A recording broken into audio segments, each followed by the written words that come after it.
chiffres. Tout savoir et tout comprendre sur l'énergie électrique, c'est possible grâce à Electropolis, le dernier né des musées techniques de la ville de Mulhouse, qui a ouvert ses portes en juin dernier.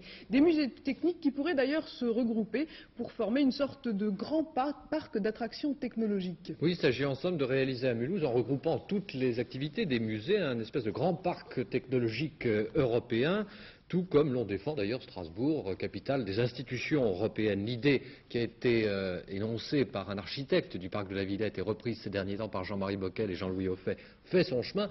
Pour l'instant, nous n'en sommes pas là. Et le musée Electropolis de l'énergie se développe lentement mais sûrement, avec en particulier l'acquisition récente d'un surprenant hologramme sous-marin, présenté dans le cadre d'ailleurs d'une exposition sur les images en 3 dimensions. Roland Dinkel, Rolf Schmer.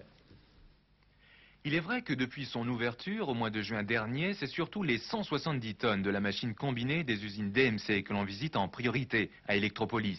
Et pourtant, même si l'histoire de l'électricité occupe une place importante dans les vitrines du musée de Mulhouse, les techniques de pointe ainsi que leurs plus récentes applications n'en sont pas oubliées pour autant. À preuve, cet hologramme d'1 mètre carré de surface qui vient de prendre place aux côtés de panneaux explicatifs qui aident à comprendre les différents aspects du laser. Il représente un câble téléphonique dénudé et posé dans un paysage sous-marin.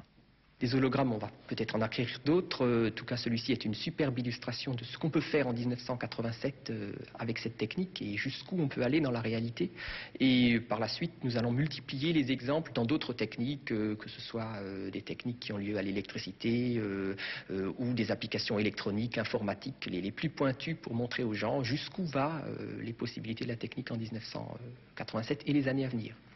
Un musée aussi attaché donc à évoquer le passé qu'à représenter les technologies nouvelles. Très prochainement, des thèmes aussi variés que l'holographie et la musique ou l'informatique seront traités à Electropolis dans le cadre de démonstrations didactiques. Voilà qui laisse augurer bien des choses en tous les cas en ce qui concerne la réalisation d'un grand parc technologique à Mulhouse. Un projet sur lequel se pencheront les conseillers municipaux de la ville lors de leur prochaine réunion.